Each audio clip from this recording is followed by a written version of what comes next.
All right, so we're so grateful for Emily Vail, who's joining us today.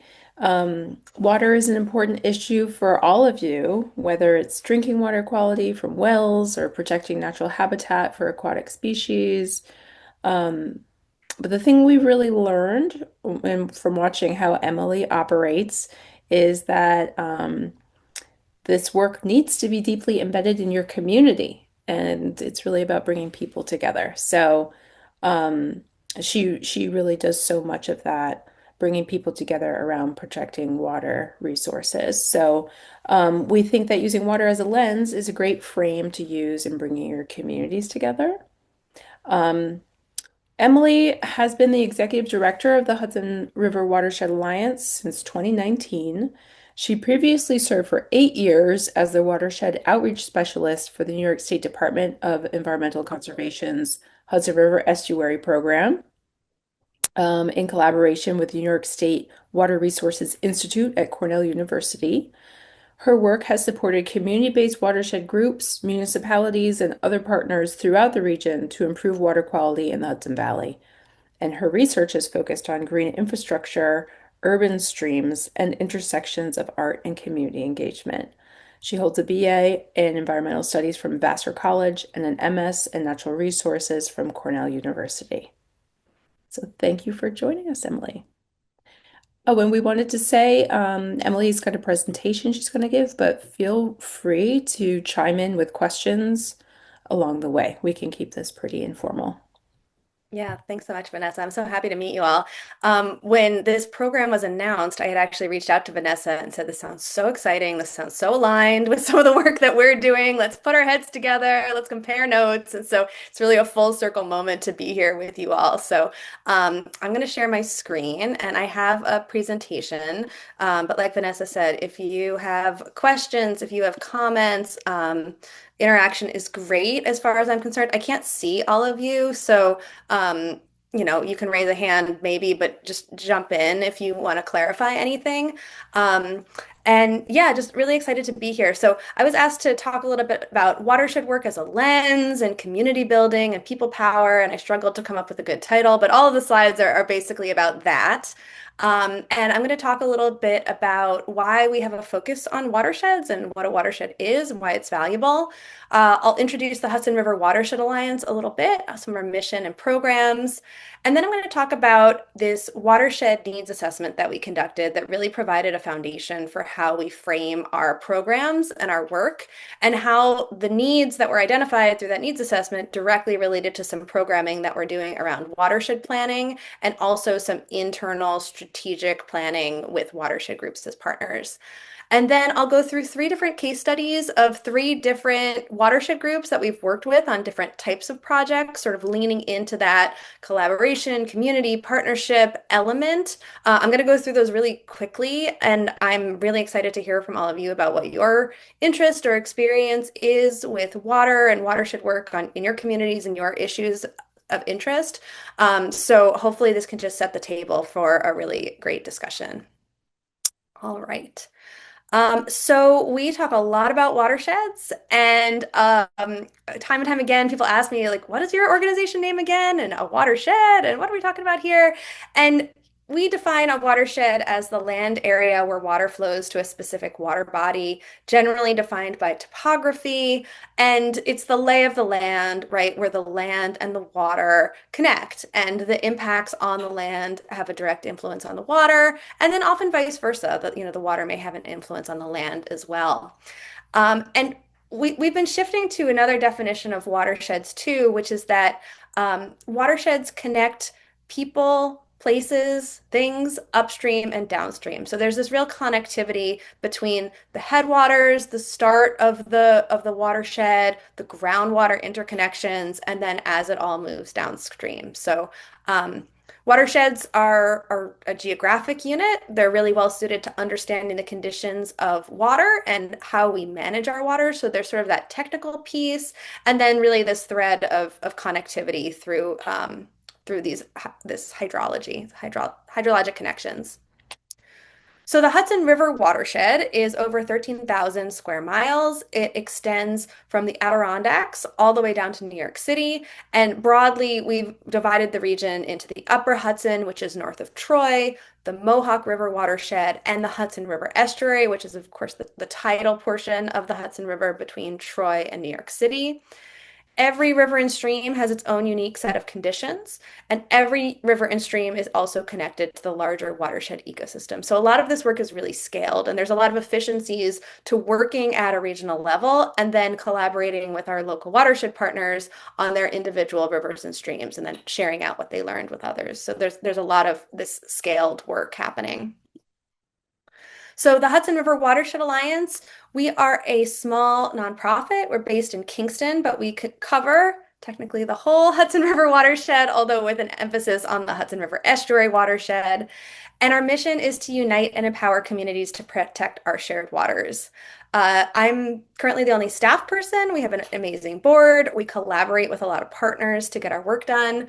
And our mission really includes work to support community-based watershed groups, helping communities work together on water issues, especially across municipal boundaries, and communicating as a collective voice. So I'm going to talk a lot about our watershed group work, but I wanted to also touch on some of our intermunicipal work and some of this, communicate as a collective voice piece. So our main work in collecting municipalities across boundaries is co-facilitating the Hudson Valley Flood Resilience Network in partnership with New York Sea Grant and other partners. I know, Olga, you've participated in some of our Hudson Valley Flood Resilience Network work. Maybe some of you have also heard of this. The mission of the Flood Resilience Network is to connect local governments who are committed to taking actionable steps to manage current and future flood risk.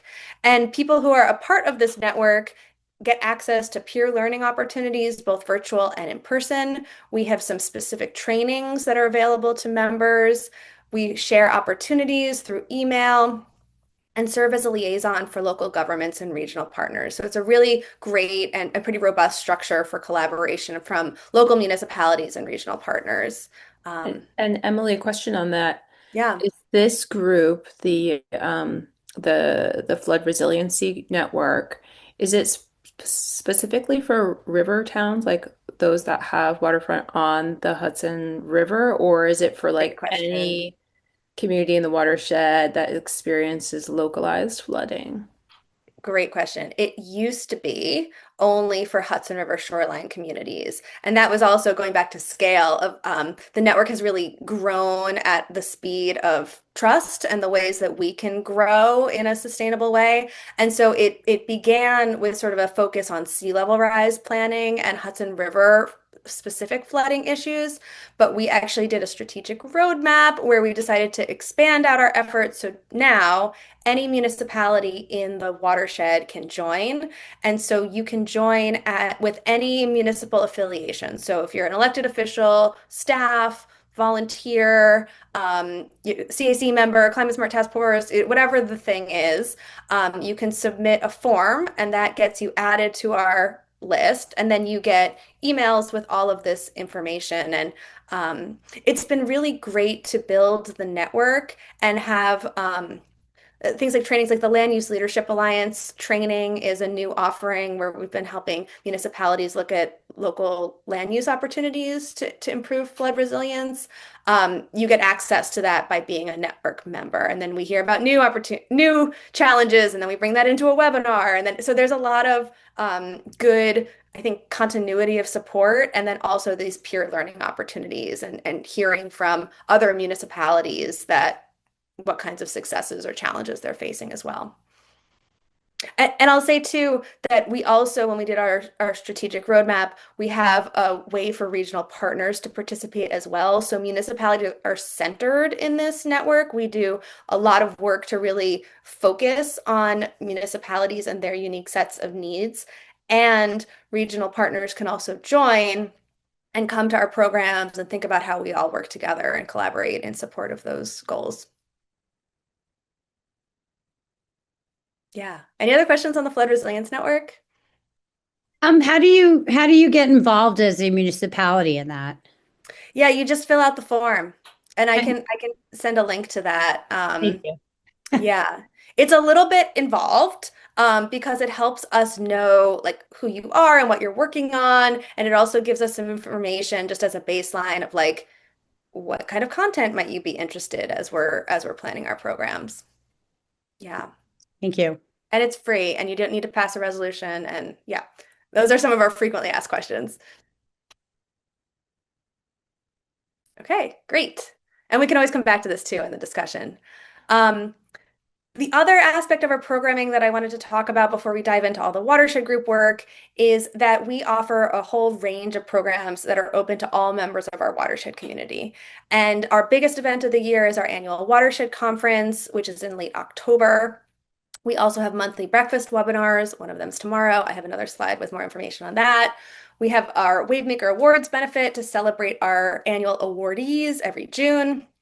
We have other opportunities that bring people together to meet, connect, learn together, really acknowledging that we need cross-sector, cross-geography, good relationships to get this work done. And that's a lot of what we seek to foster.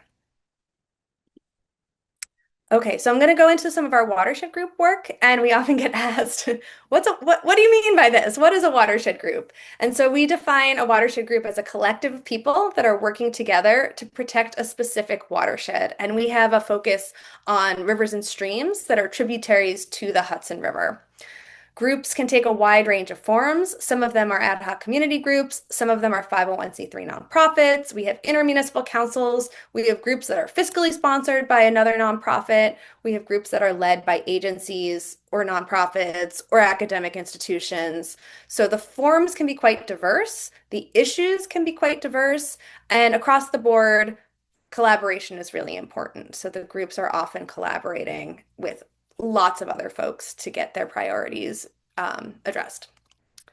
So the kinds of things that watershed groups are doing are convening stakeholders, coordinating projects, educating residents, promoting stewardship, like tree plantings or cleanups, monitoring water quality, partnering with academic institutions on research questions, and creating and implementing watershed plans. So these are often, they might manage projects, they might bring a spark of an idea to another partner for implementation. There's a lot of different types of roles. And of course, the issues vary depending on the specific watershed. So the watershed groups often work on water quality. Some are working on flooding, stream habitat, things like dams and culverts, drinking water protection, climate resilience, education opportunities, and more. So it's really the work locally is defined by those local groups, and then they can come to us for support around whatever their local issues might be. So I mentioned that we conducted a really in-depth watershed needs assessment. This was done between 2019 and 2021. We use social science research methodologies to have interviews and focus groups with 56 local and regional partners. All of those conversations were transcribed, all of them were coded. I probably should have gotten another degree out of this work, but that's okay. We got it done. And the goal was really to better understand watershed group strengths and needs to orient Hudson River Watershed Alliance programming. So some of our outputs from this work are the Watershed Needs Assessment Report, which is a report out of our findings. It's about 40 pages long. We also have the Watershed Needs Assessment Appendix, which is on our website. This is like 200 pages long, but these are some of the direct quotes from the transcriptions of what watershed groups and regional partners observed as needs, all organized by theme. So really powerful to hear directly from them. And then we also created a report called the Work on Watersheds report to highlight the success stories and the diversity of success stories across all of these different watershed groups. More recently, we published a journal article summarizing research findings, and that's the importance of capacity building in watershed groups. So, spoiler alert, that was a really key finding. This was published with Michael Finewood from Pace University as the lead author. All of the folks on here are board or staff of the Hudson River Watershed Alliance, and Michael gave a really great webinar recording summarizing some of the findings at one of our breakfast webinars. But just to zoom in on the abstract, and I know this is just a ton of text, but just to give you an idea, so at the watershed scale, Organizations and groups are critical for effective watershed governance, often helping with collaboration as well as providing municipalities with additional support and resources. Despite the vital role that environmental organizations and groups play, they continue to face challenges. And while watershed groups are generally in need of technical resources, participation, and funding, our research suggests capacity, such as internal structure, strategic planning, and leadership, is the most important for successful and sustainable groups. Therefore, we argue that support for capacity is more likely to help sustain groups and their long-term beneficial impact. Emily, this is all good. Can we have access to all of these, the full paper and the needs assessment? Yes, absolutely. So this is all linked. So hopefully if I share the PDF of the slides, it's all on our website. So Okay. yes, I can do like a compilation. Okay. Yeah, thanks for asking about that. And we can, Yes. Oh, if go you ahead. like, Emily, we can share your slides with the group after your presentation. Sure. Yeah, that would be great. So this finding that it's capacity, right? We heard this from watershed groups in all different language, all different words that they used, but it just came back over and over and over again to capacity.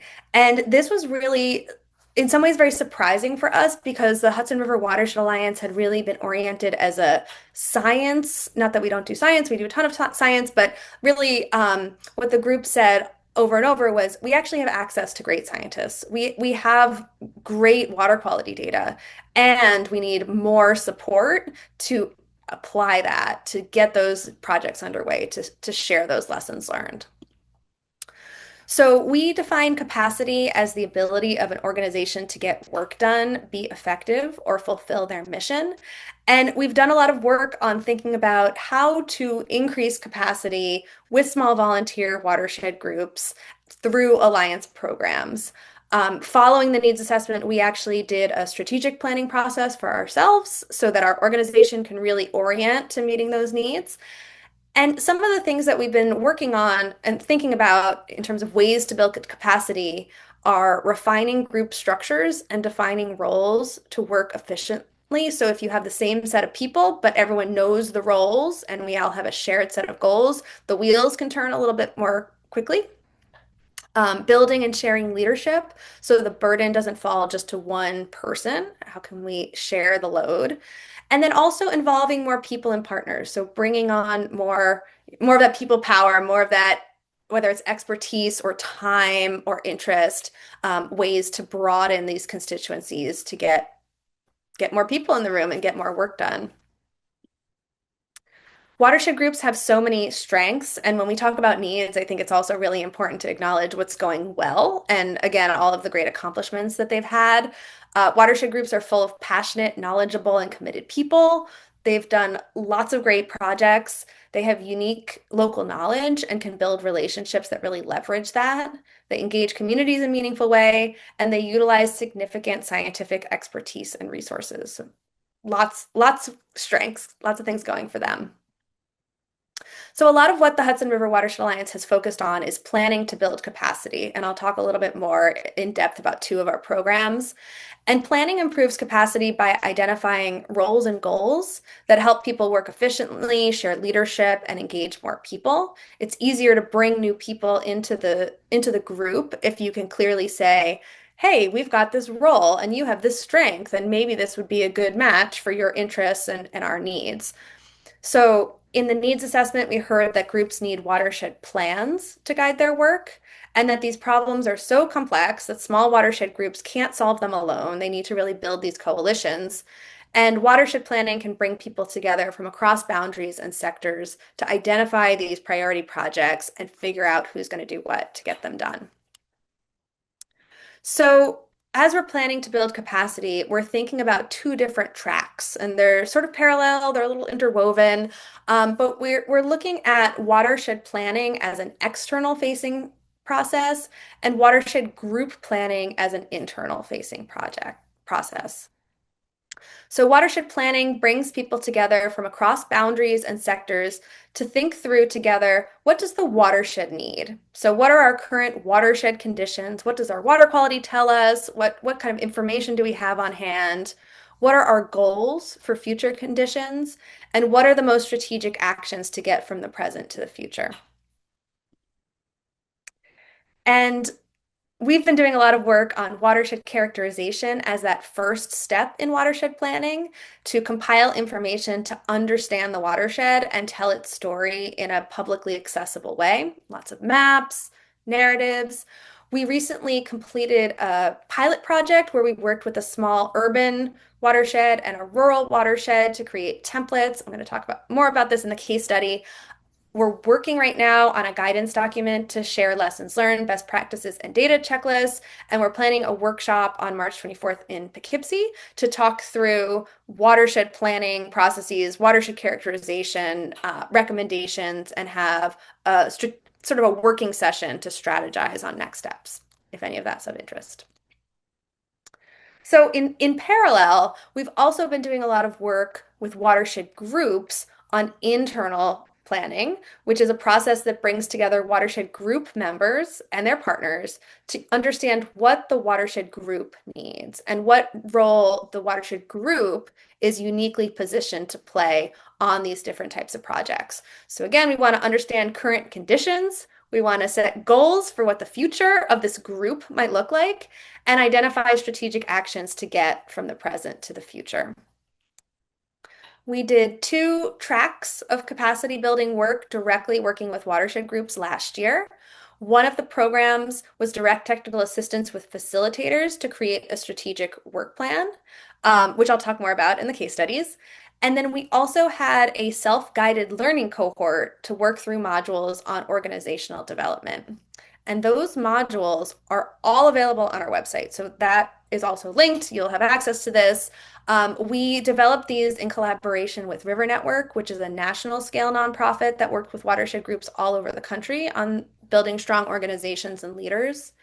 And so our colleagues at River Network created these organizational development and growth checklists, videos, worksheets, templates for organizational development, and each module focuses on mission and vision and values, leadership models, roles and recruitment, and budgets and work plans. And there's, if any of you are involved with nonprofits, there's a ton of resources available to nonprofits on capacity building.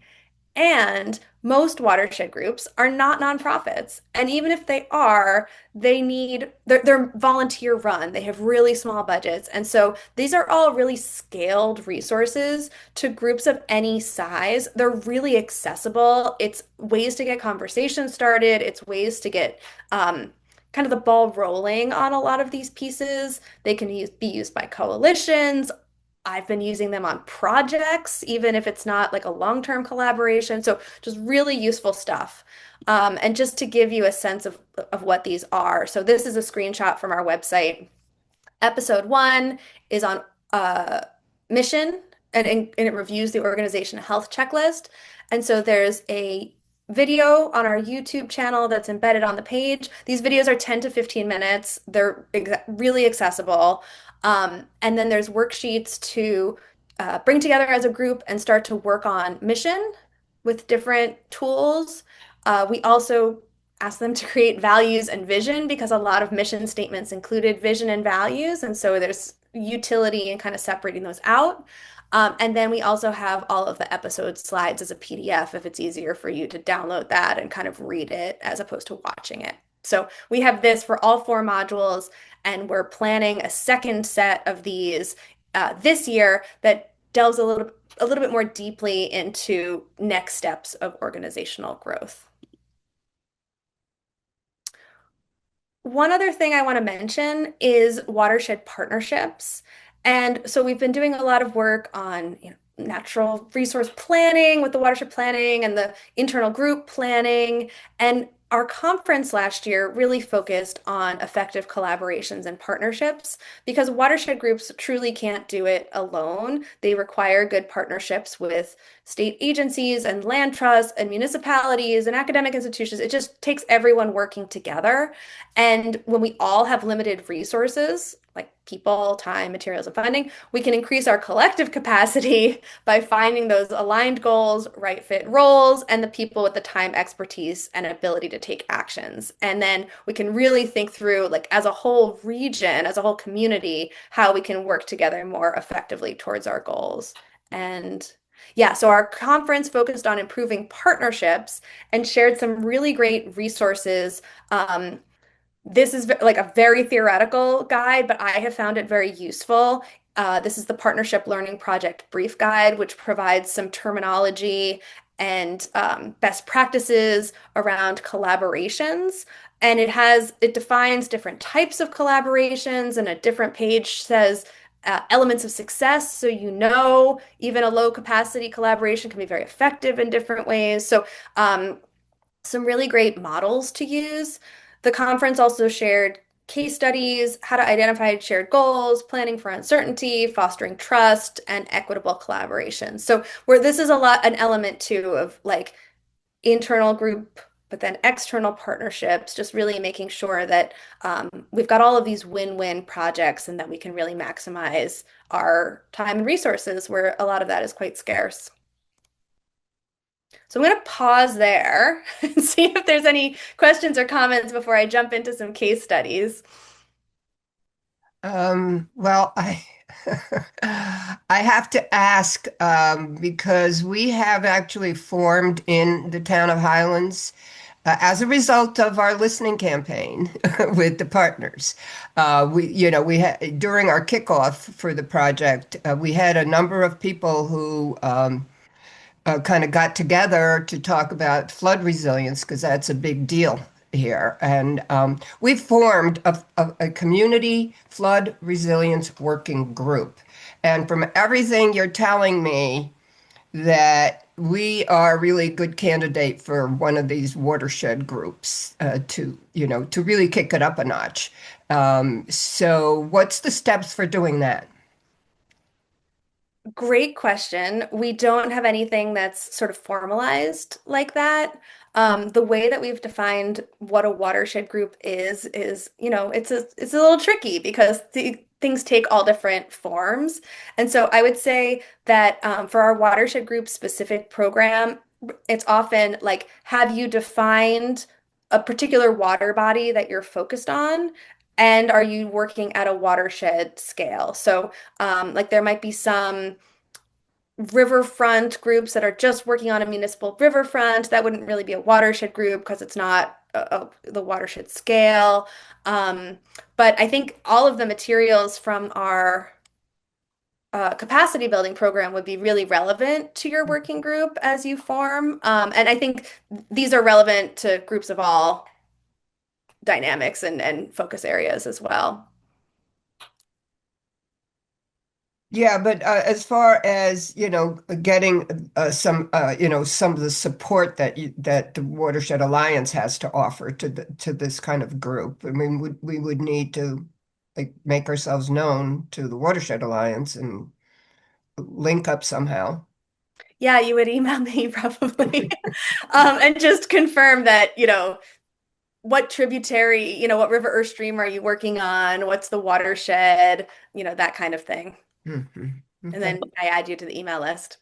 All Olga, righty. what is the name of the stream that runs right through Highlands that's so problematic? Highland Brook.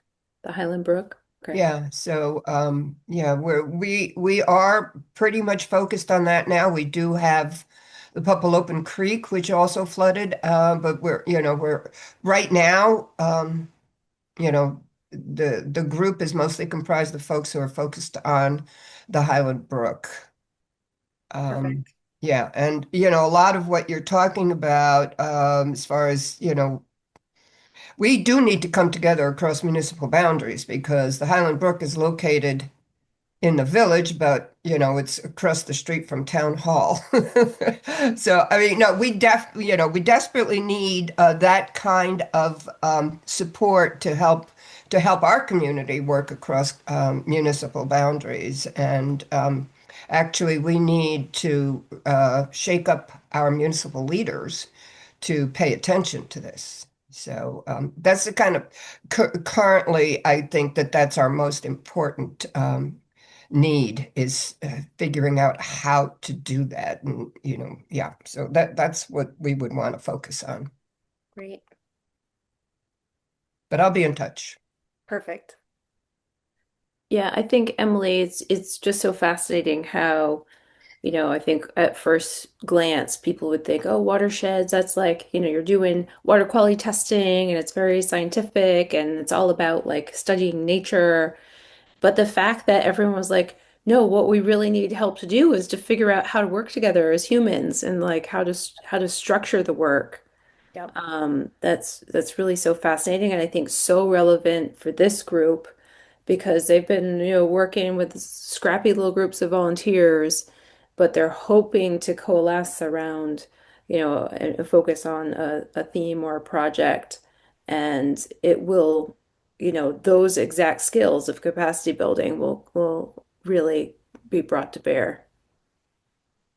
Yeah, that's great. And I think, going back to this um, partnership learning project brief guide, it just really reinforces in our work with watershed groups. Sometimes they've said, oh, we're not a nonprofit, so we don't need to define organizational structure. And it's like, well, it's still really useful to have a working understanding across your loose collaboration of like who does what, how are decisions made, who speaks on behalf of who. Like there's just some kind of pieces of this. We've done a ton of this work in the Flood Resilience Network, so we've asked ourselves these questions, and that experience is really helpful in working with the watershed groups as well.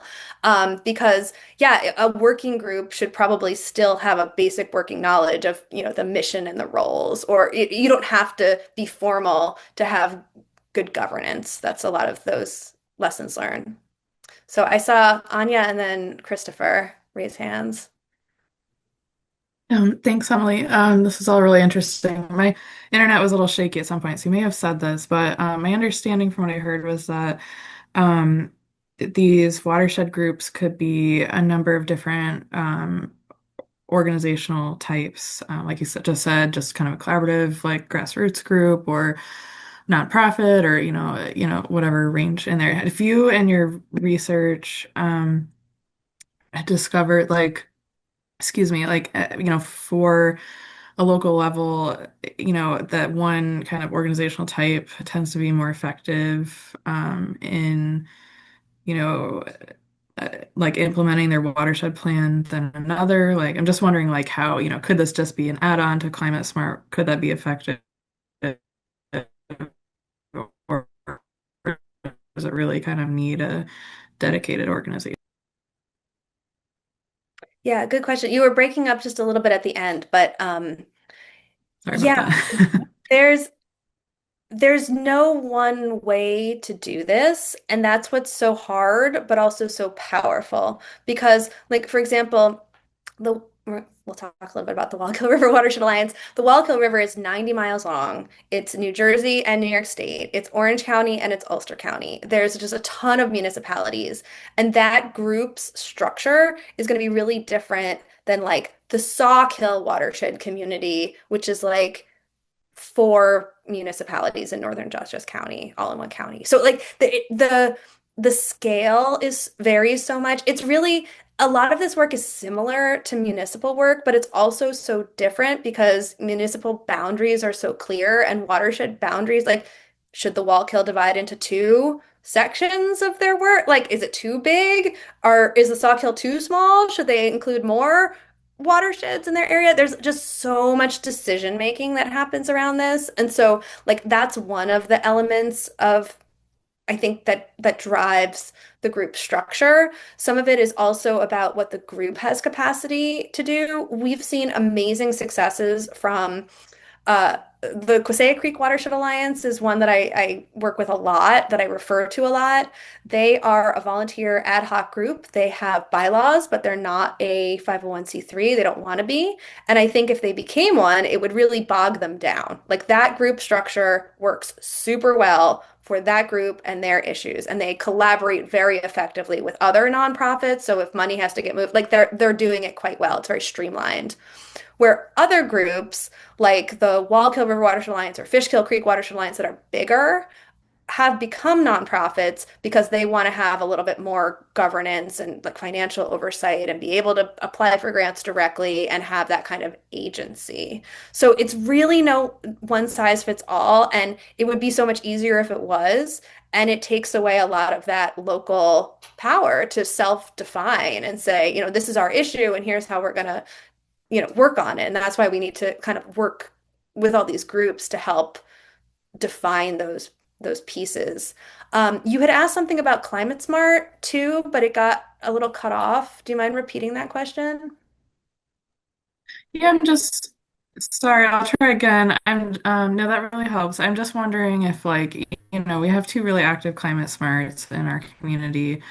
And this has, these types of issues have come up several times. And I'm just wondering, like, do you have watershed groups that are, climate smart task forces, or is it really most often like kind of a separate initiative? Yeah, great question. Okay, so most watershed group, there's a lot of overlap in people. So sometimes the people that are doing the Climate Smart Task Force are also involved with their watershed group, but it might just be the person and not like an official collaboration. There's lots of ways to get points for climate smart communities that do great watershed work. And so I know like for some of them, whoever's leading the climate smart task force will touch base with the watershed group and like get points for some of the activities that have happened in their town. So it's like a collaboration, and there might be ways to really leverage that and have even more integrated planning. That's a win-win.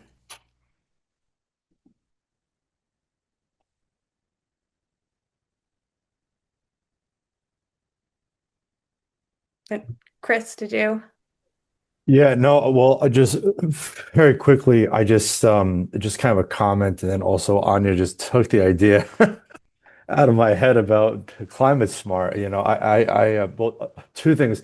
I love how you're leaning into the capacity because it's like you found that out, and now I see how much that your services and your programming is leading into that. So I guess my question is kind of a little bit aligned with Anya, is that have you helped municipalities like maybe reorganize in a way that makes sense? Because I see this, like I work in nonprofit administration, and the roles is like always the problem is that people don't like they don't like people show up, everybody's excited, and then so we leave, and in a month we talk about the same conversations because even if you point out leads, it kind of helps, but I'm actually thinking a little bit like I'm wondering how you support. I guess my question is, how do you support like municipal and organizational restructuring to better Mhm. support the watershed efforts? Have you done that kind of planning at that level? Okay, great question. And I'm writing that down because not exactly. So we have done less with municipalities in this realm than with the watershed groups. Our work with municipalities is mostly the flood resilience network stuff, and more. We haven't worked in depth with any municipalities on their like various committees or roles, but I can see a direct application of that. Like I think all of those, again, just to go back to this, like all of this could also be used by a municipality in sorting some of this out. That's why this mission worksheet, I've been sending it to everyone because I don't know if yeah, so it's like a three-part worksheet of like nouns, adjectives, and verbs that you can fill out individually and then compare notes. And it's like, it's so basic. And I sometimes worry when I'm doing these presentations is like, everything's hard. Let's make it easier. And that's not like flashy. I was like, let's just streamline and work together better. And that's not like, you know, that's the paper publication is not necessarily going to be that. And I think it's what's going to sustain the work over the long term. So there's some really simple and hopefully very accessible tools here. I'm going to talk a little bit about some of the internal planning work with watershed groups. But we have worked with groups through that process to do a deeper dive in that kind of reorg that you're talking about, of like who's exactly doing what and what are the structures and how's the like decisions being made. And so I'm going to use this as a jumping off point to go into some of the case studies. And when we get to the Fallkill, if I don't mention the Quissaic Creek, just remind me, because that's what we did with the Quissaic Creek Watershed Alliance. We helped with sort of that reorg. Okay, great, great. All right, so let's talk about some case studies. Okay, so I talked a little bit about our watershed characterization work. And so I wanted to talk about the Punch Brook, Roloff, Jansen Kill watershed characterization that we did a couple years ago.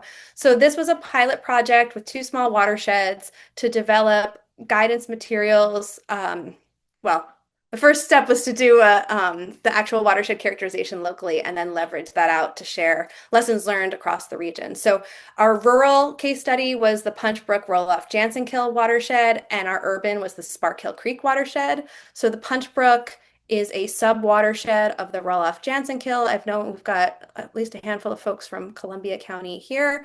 So the Rojan kind of swoops down and enters the Hudson River in Germantown.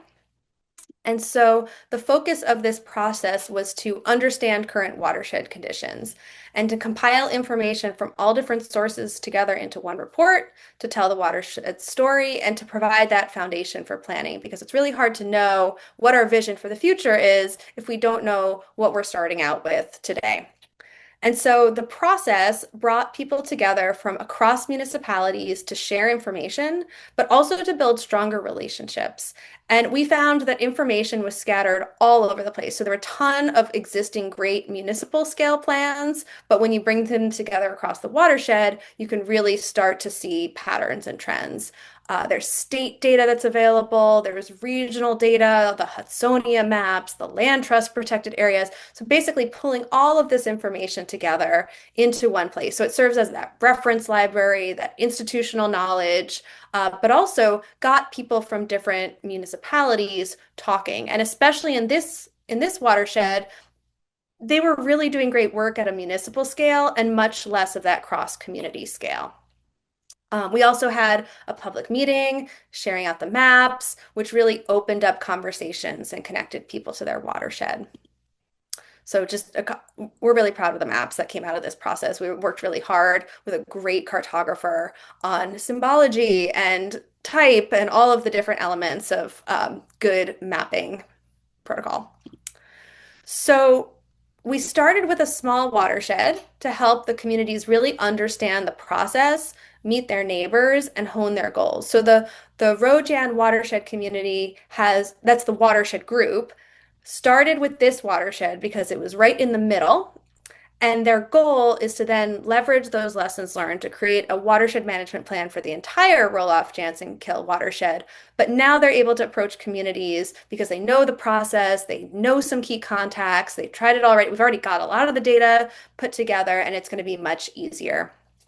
Another outcome of this project was fostering better connections, especially between the conservation advisory councils in these different communities for better intermunicipal coordination. And Colleen Lutz from the town of Ancrum was our local lead on this project. And I had a call with her recently where she said that they did some kind of a affordable housing energy efficiency workshop across the different CACs, but they knew who each other were because they were part of the advisory committee for the watershed characterization. And we love those lessons learned. Like we love those outcomes where, now that we have those relationships, we know who would pick up the phone. It leveraged some of these affordable housing and climate smart communities goals. Like, great, we love it. So I think that the watershed characterization as a case study is really great in showing the value of this product, like to have this citable report, this database, the maps of all this information, but also starting to bring people together and foster trust and build those relationships. Okay, so that's Punch Brook, Rojan, watershed characterization. Now I'm going to shift gears. Case study number 2 is a strategic work plan. So this is in our capacity building programs. Last year, We had a call of, and it was an application for technical assistance, and we selected 4 groups to work with the Hudson River Watershed Alliance and facilitators to develop a 2-year strategic work plan and to implement an organizational development project. So the product here is a document that we call the strategic work plan with short-term actions that the group has agreed to that are shared priorities. And so this, as opposed to a watershed plan where it's like implement a stormwater practice, like the strategic work plan is who has to call somebody, and does it happen in the next month or the next year? Like just that really fine resolution, short-term actions to get the ball rolling on different things.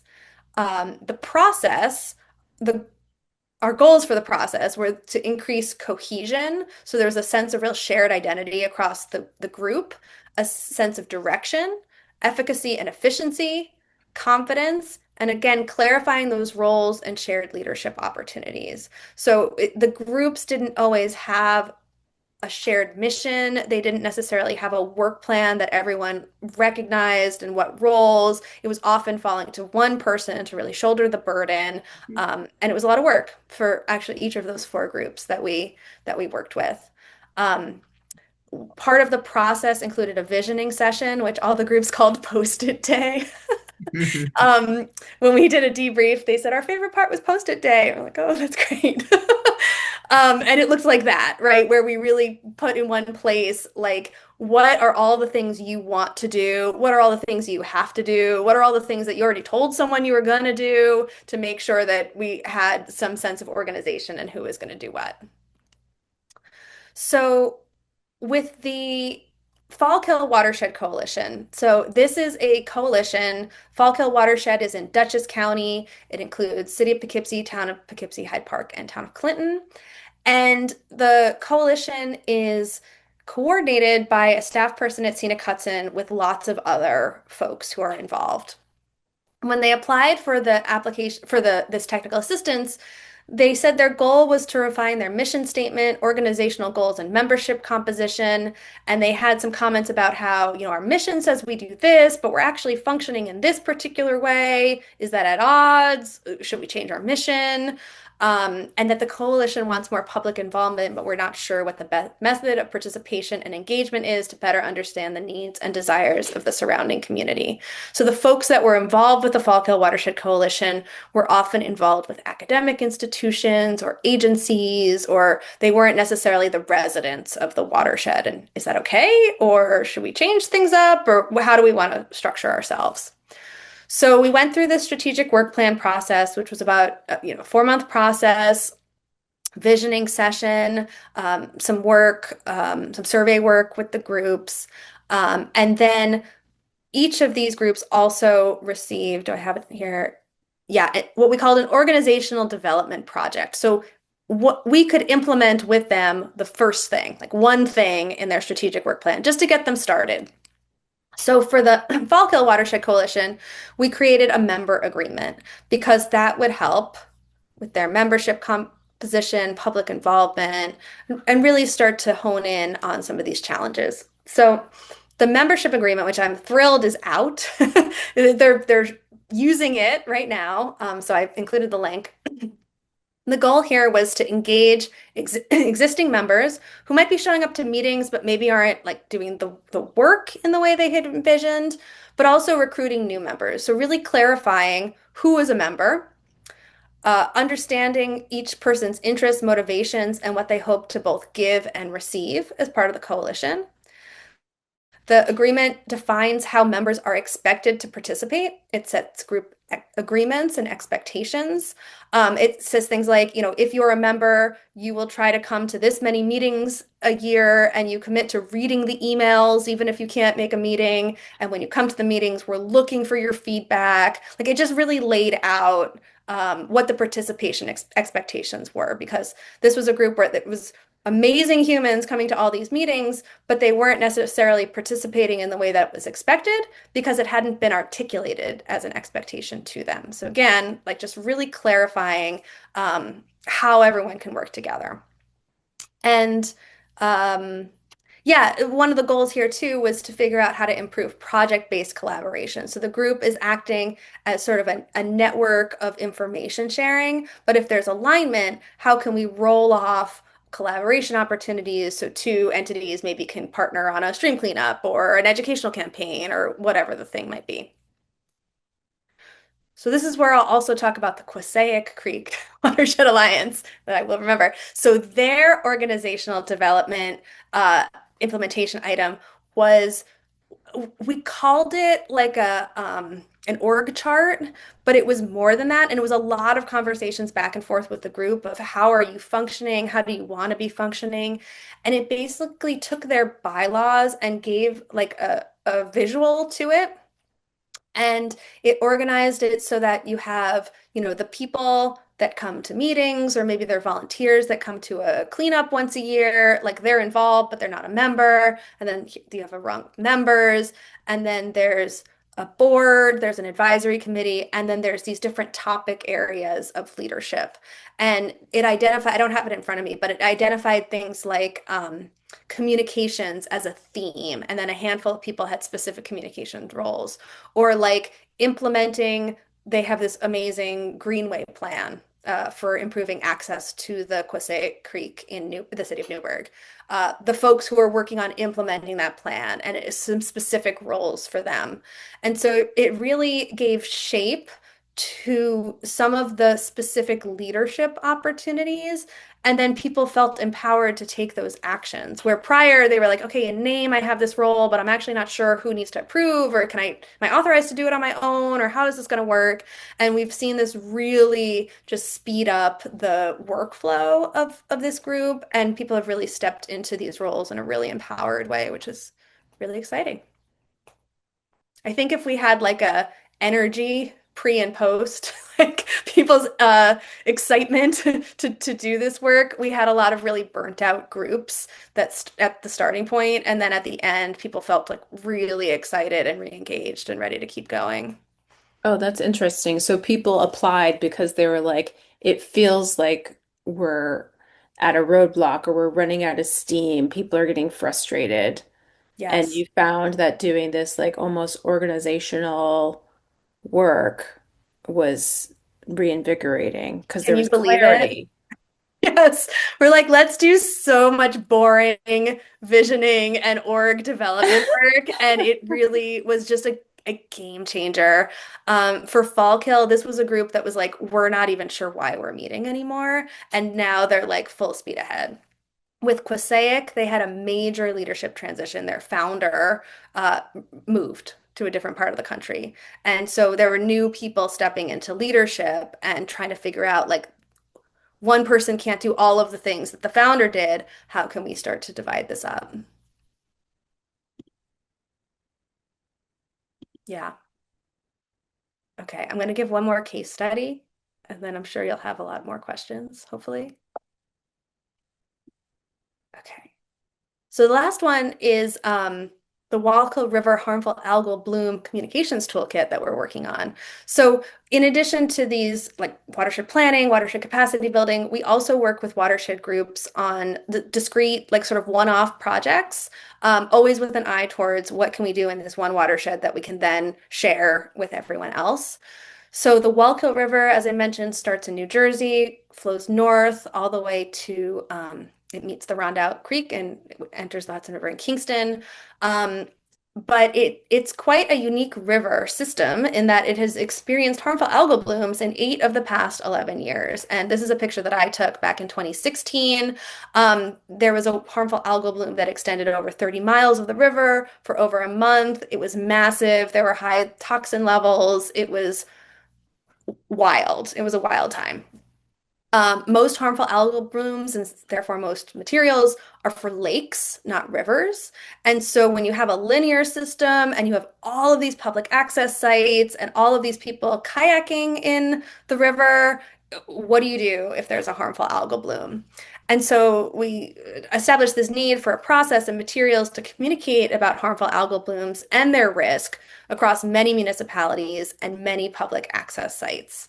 And so we've been working with Bard College, Riverkeeper and the Wallkill River Watershed Alliance to do this project, where the first step is to create a report that documents past harmful algal blooms over the past 11 years, looking at specific access points, where are HABs seen most often. Part of the project will be to develop a communication system, which is a contact list, a phone tree, a process. So if someone sees a HAB, who gets called? Where does the information go? How can we deploy more people to look at more sites and get the bloom documented, get it to DEC, make sure that signs go up at access points to keep people and pets safe. Part of the project is also developing some regional guidance. So this is all Wallkill's focus, but this would be more regional. Explaining DEC and DOS, not DOS, Department of Health, Department of Health and DEC processes. So they both have HABs programs, but for a river, or where are there gaps? If someone submits a report to DEC, that doesn't go anywhere other than DEC. You have to check the HABs mapper once a week. And so if someone sees a bloom on the Hudson, on the Wallkill, how do we do this? I should say there was also a massive harmful algal bloom on the Hudson River last year. And so we have some lessons learned from that process that we're also bringing to bear here. So that is yeah, we can't have that exactly.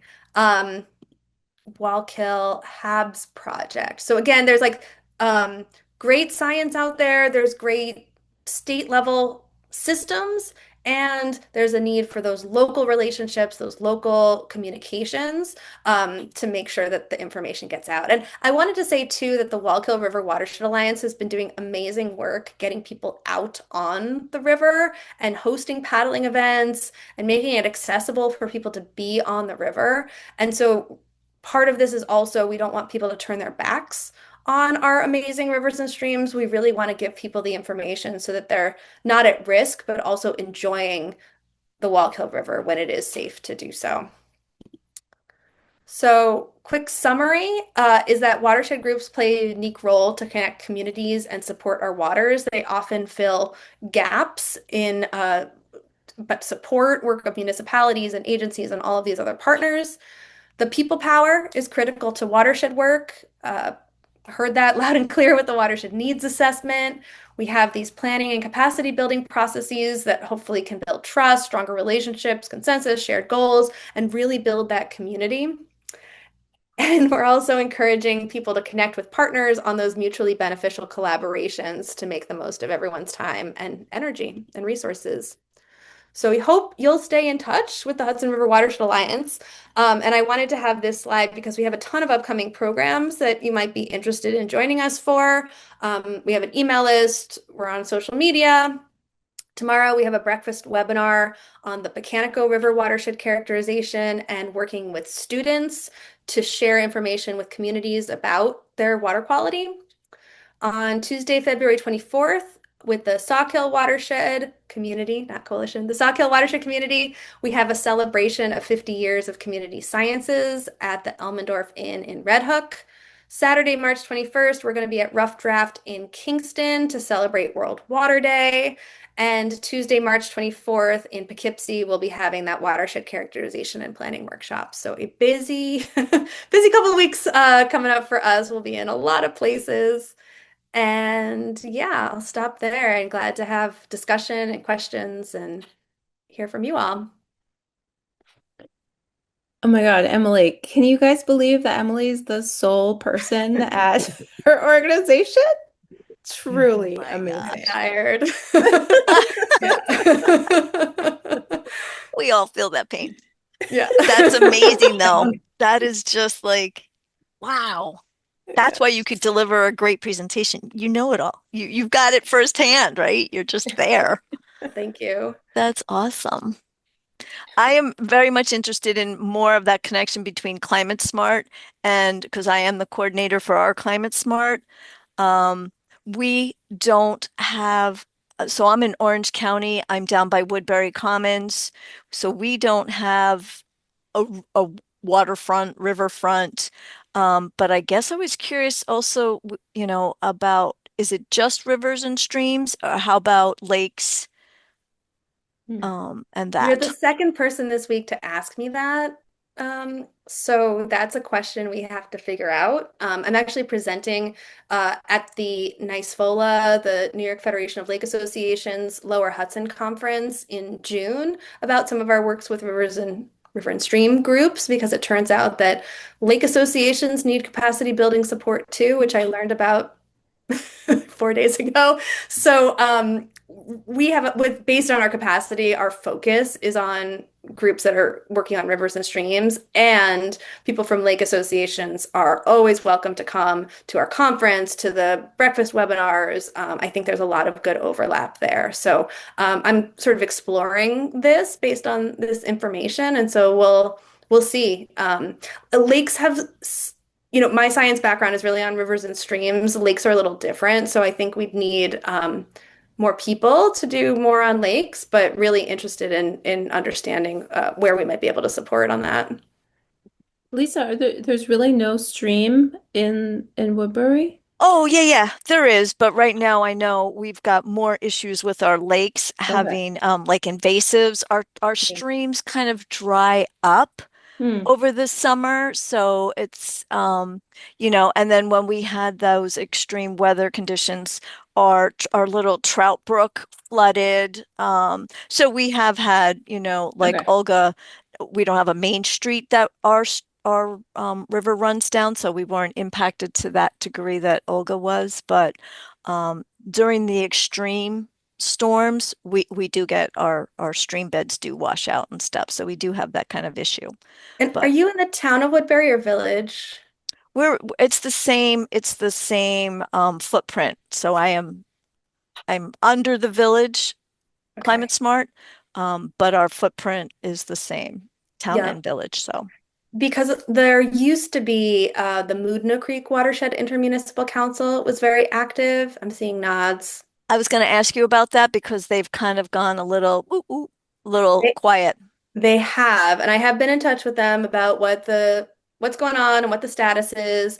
And there is a Resilient New York planning process coming to the Moodna. So Hmm. that is the state. So DEC hires a consultant, SLR Consulting, to do a flood study at a watershed scale, and the Moodna is on the list. I'm not sure what the timing is for that because they have a lot on the list, but that was a big announcement recently. And my understanding from the folks who used to be involved with the Moodna Creek Intermunicipal Watershed Council is that they're hoping to use that process to bring a focus back to the Moodna. So I think maybe stay tuned on that. Mhm. Correct. So would that mean we shouldn't join your group, or should we look to stay with the Moodna Creek Alliance, or not?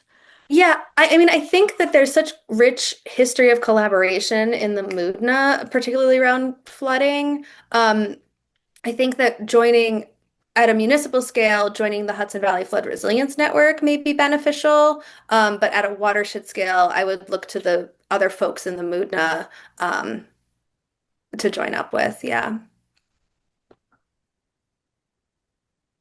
And I saw Olga and then Kate. Yeah, yeah. Yeah, so Lisa, yeah, I just learned that we have the town of Highlands has an absolute tiny slice of the Moodna Creek watershed. So I'm definitely going to insinuate myself into that group because at least I can rationalize it, and if it organizes itself again, we can leverage that work. But my question is. You, about the watershed characterization, I'm working with Jess Cronin at the Flood Resilience Network. She's coming to Highland Falls for our Earth Day event to do a participatory mapping exercise. Is that the same thing as, I mean, it sounds like it could be very similar to the watershed characterization. Is it? Yeah, that's a good question. So yeah, Jess is one of my frequent collaborators. So I'll ask her about the participatory mapping. I think it's a little bit different, and there's probably some similarities. So my guess is that she would bring some maps of like flood prone areas where people have like markers, and you can say, oh, here's where I live, and my street floods all the time, or here's where the school is, or like that's how I've done some of that Mhm. participatory mapping floodplain stuff. The watershed characterization, depending on the scope, it can be very broad and comprehensive, or it could be a little bit more narrow. So, our watershed characterization process for the pilot, we really wanted to know like any any data under the sun that could impact water quality, we tried to include. So, things, in the rural watershed, agricultural districts, conserved land, key habitats, like all of that was included, um, in addition to the built environment, in addition to flooding, in addition to all kinds of other stuff. So, Like brownfields, demographics. maybe What's that? like brownfields or Yeah, contaminated sites. that was huge in our urban Yeah. one, especially. Yeah. So, those maps were more like illustrations of key conditions and less participatory. And as we continue to work with more groups, there's been questions like, how can we make this more participatory? And how can we have a public meeting and roll those maps out and get those markers out and engage more folks and get more information? And so we're we're in a really exciting moment in our watershed characterization process because we're creating some new processes. Mhm. They're very aligned with existing processes. They're just a little easier. They're just like a smaller scale, smaller budget, ways to get started that then get you to the bigger picture goal. Yeah, I'm hoping that it's going to be tending towards more of the characterization thing. Our concern here is that since we've had several flooding events, significant flooding events, people are saying that they notice that there's new streams have opened up, that there's just been a change in the topography that I don't think we've captured, in any way, and it's certainly not mentally. We're not aware of these things. They're totally anecdotal. Yeah. I mean, I'm thinking that, we will be looking at sort of tending towards the characterization part of what you're talking about. Great. Yeah, thank you.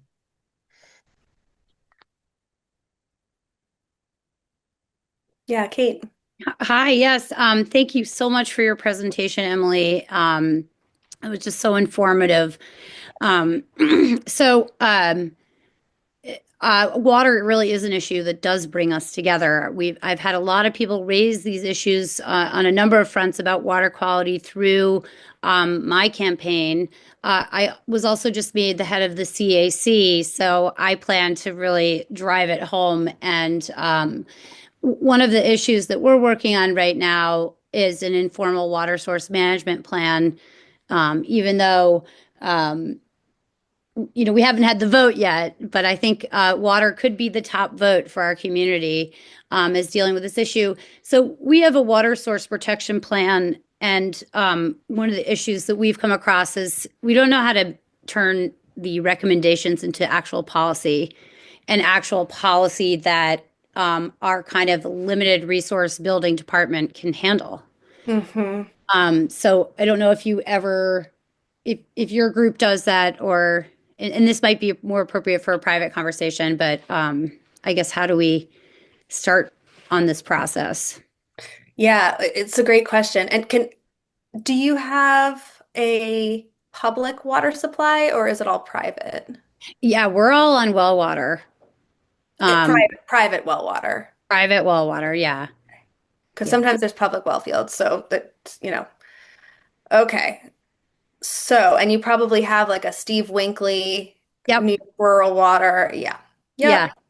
Yes, and we have a little bit of controversy because somebody said, "Oh, it's overly conservative," which I thought was good. That's a good place to be overly conservative. But we're in the process now of needing to kind of reevaluate that and then implement some of the recommendations. Um, Okay, so I have two tracks of an answer to this. And the okay. first track is like kind of zooming out. A thing that we're hearing all over right now is, as we're talking about watershed characterization and planning, I already have a plan, but it's old and I don't know how to implement it, right? And that's like file under that category. Yeah. And so how do we not reinvent the wheel, right? How do we take this work that is probably good information and those were probably good priorities at the time, but how does it relate to the people in present day? And Mhm. so one of the things we're trying to figure out is how to answer that question. And something that we've been floating, and again, this is like all very conceptual, but is there a need for like an implementation convening? So if you took an old watershed plan and the old recommendations, is there a process where you could bring like a facilitator in and get, like in your case, the building department guy there who can say like that's a no-go or like yes, that seems reasonable with some of the other stakeholders and reprioritize that list and say, okay, in this current day and age, and because I'm thinking about the work we did with the strategic work plans with the groups of like, what have you all committed to? Like, what do you all want to do? Let's get that on the table and reprioritize it based on who is at the table and our expertise. And do we have funding for that? Or like, how could this work? So I've been thinking about that as a particular, like a step in this process of like revisiting with a fresh set of eyes and maybe expertise, good old recommendations that doesn't necessarily get the thing done, but it at least kickstarts the process and starts to figure out those roles. And then, like, who needs to call Department of State or who needs to do whatever? Like, it might just start the ball rolling again. Yeah, yeah, because I don't know how to create, like there are other policies I'm creating and I have enough expertise to do that. I don't have that around water. And then we also don't want to end up in a position that Olga and Highland Falls are in where we have a major flooding event. And I don't feel like we have the data to say, are we truly climate resilient? Are we truly flood resilient? What does that look like on the map? What does that look like legislatively? Um, from a policy perspective. Yep. So, Yeah. The town of Stamford is also interested in this because I know mhm. Vanessa and Paige put me in touch with them, and we have a call on Friday to touch base. And we're also working with, I know that in Ankrum, when I just talked with Colleen, following up on that watershed characterization process, she also mentioned like local laws and flood protection. And I think this is an emerging area. So I don't have the answer today. And I'll say that in our work with the Flood Resilience Network, I mentioned the Land Use Leadership Alliance training. So this is a training with Pace University Land Use Law Center. They've been doing this training for 30 years, and they just teamed up with the Flood Resilience Network last year to offer it to our network member municipalities. And as part of this training, those municipalities also get a local law assessment called RISE, and it's an acronym, but it's basically EPA and FEMA developed this process to go through and identify opportunities to improve resilience. And the communities that are participating are getting a completed RISE assessment that then point to opportunities to make improvements. So on the resilience standpoint, like that might be an opportunity. On the water quality standpoint, I have to dive more deeply into this because I just had a call this morning with Department of State actually, so this is like very fresh. But as part of their watershed planning process, they require that municipalities in the watershed do an assessment of local laws to understand opportunities. And that too, like, I don't know. So there's a guidebook on how you do this. And they said that some communities have worked with like graduate student classes or like there's ways to get that kind of support to do that local law assessment. But I don't know if it includes like the actual recommended language or then how to pass. Like, it's one thing to identify the need, but then like, does anyone help you with the language or the implementation? Like, I don't know, because again, my call is this morning and I just pulled this like 200-page assessment manual back up. I'm sorry. Could you tell me again what the name of the local law assessment manual? Like, where do you get that? You mean the RISE or the other one? The other one, the second one that you spoke of.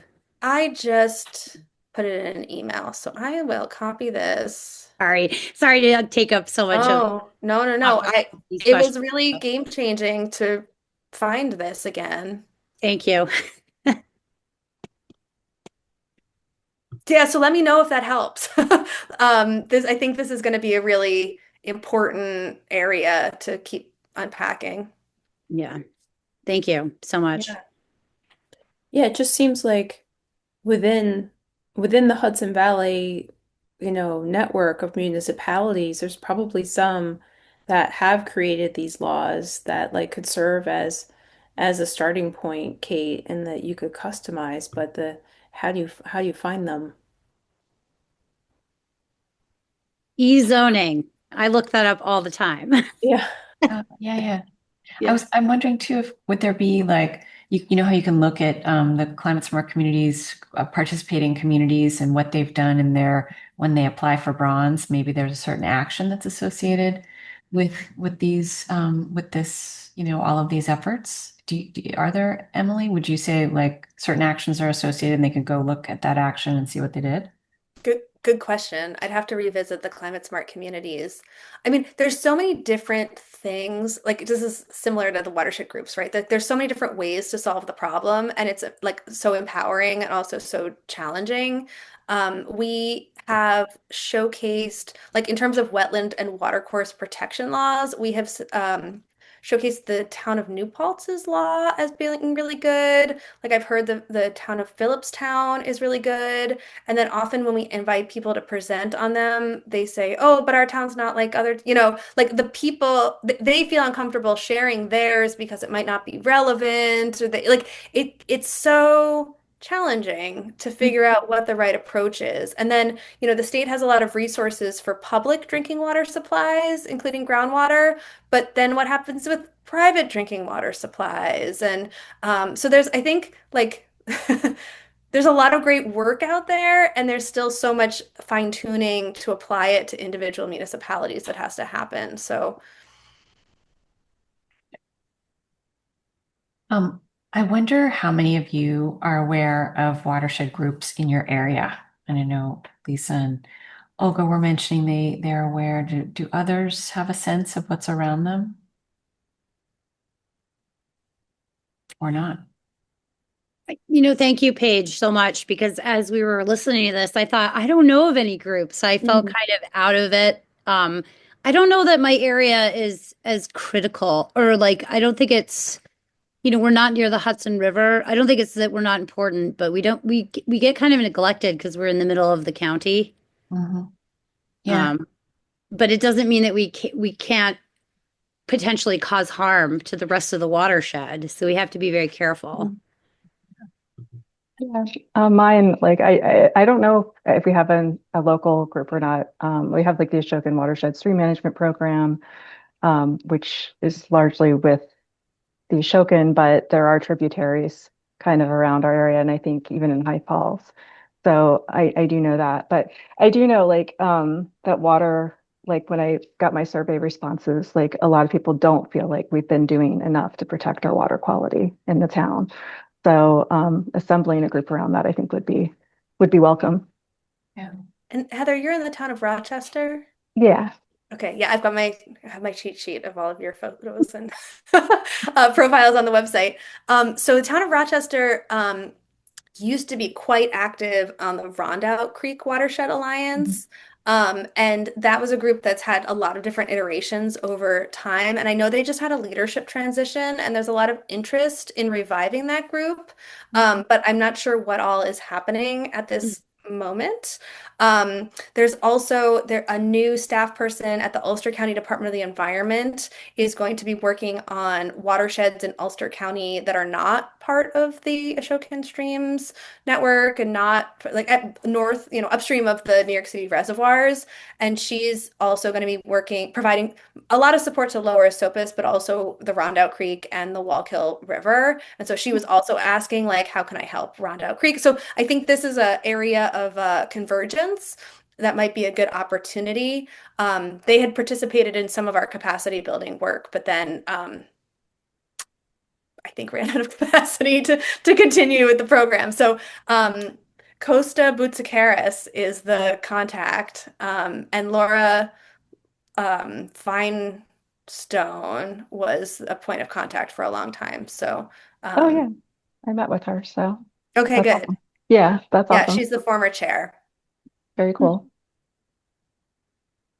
I don't know if this applies to you, Kate, but Anya, I'm pretty sure Austerlitz and Philmont Claverick share the Agawamic watershed. Is that because I've seen a report on that?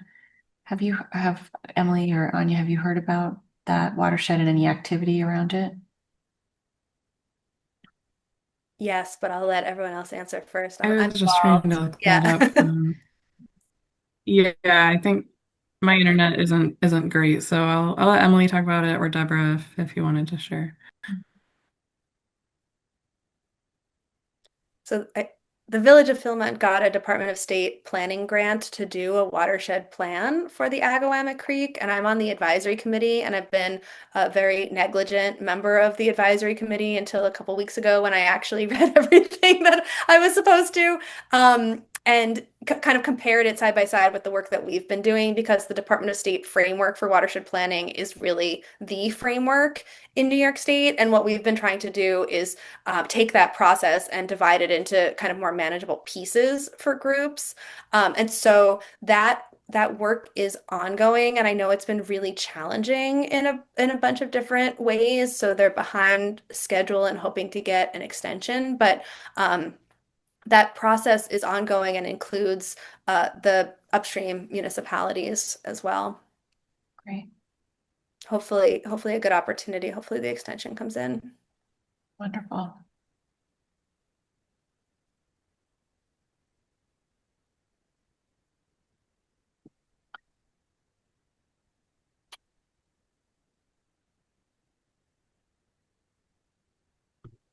One question I've had, Emily, this is sort of random, but I always, if I go to public places or people's houses, even, I see them, they have like soaps that have a lot of chemicals in them, and they just don't really think about the fact that that goes into the water and the land when it goes out into their system, because so much is on a well system here. So I wondered, do you know of education around biodegradable products, or how much do you think about what people put down the drain, and what would you advise? Like I go to the gym and I just see like these blue chemicals, that they use in the toilets and into the sinks. So I kind of want to like stage a revolution everywhere I go, but I wonder how you think about this. Yeah, well, I think it's really exciting to think about watersheds. This is where like our the old watershed definition breaks down a little bit, right? Because when we say, oh, it's the land and it's the topography, and you're looking at a mountain and a river, but like our toilets are also part of the watershed, right? And so like that's so like our water infrastructure is a part of our watershed, and it's not the mountain slope. It's like our bodies and our homes also. So um that's where we like our new watershed definition of like the hydrologically interconnection of people, places, and things. Um, I don't do so much with that sort of source prevention, but there's so much work around microplastics in particular as a source, or PFAS chemicals as a source. And there's a group, and I don't remember the name of it, but there's a group doing a lot of advocacy around, particularly with PFAS chemicals, making sure they're not included in new products that eventually are going to harm people and environments. And so, I think it's a part of this for sure.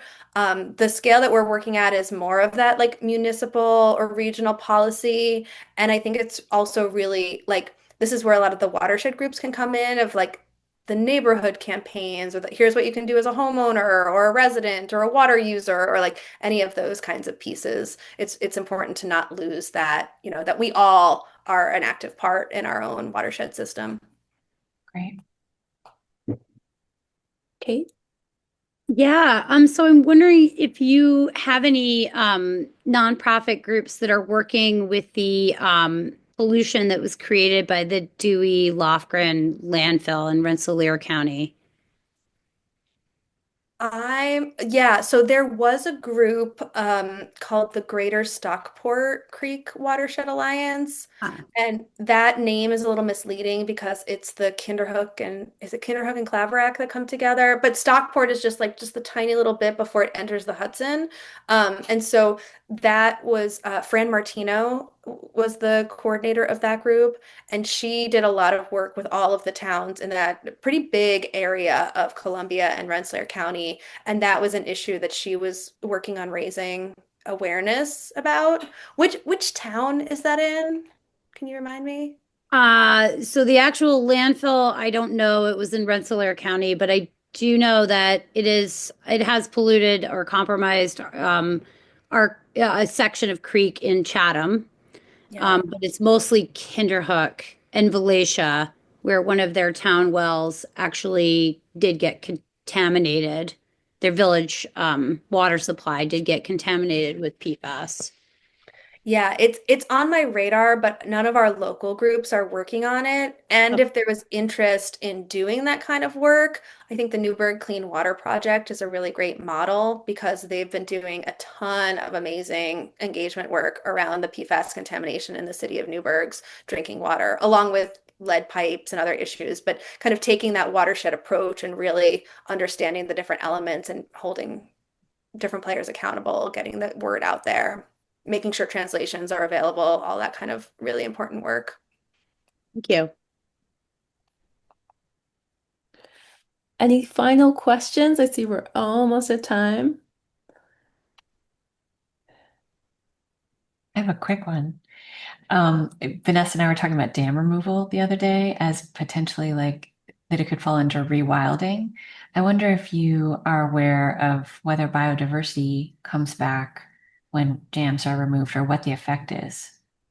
Yeah, there's so much great dam removal work going on, and because there some really good success stories. So I know that there's researchers at Cornell University that have partnered with the Estuary program to look at fish composition, and I think the short answer is it's different because I'm like not a, again, I'm not like a lake ecologist at all. But my understanding is that there's different types of populations that are served, and it sounds like the flowing water populations of animals and fish in particular are some of the more at risk ones. And so, yeah, my understanding is that, diversity does come back pretty quickly. I know there was a dam removal in around Troy that had river herring come back like almost right away after the dam was removed and with spawning in a really exciting way. So yeah, it's a good question of what we know so far. And so I may tap the Cornell researchers that I know have been working on this. Thanks. Yeah, dams could be how you bring together the streams and the lakes work, Emily. Well, if we have fewer lakes and more streams, Yeah. then yeah. Well, thank you so much. This is obviously just such a rich topic, and we love your approach of really centering the community building and the all the work that often goes invisible that makes all this stuff happen. So thank you so much.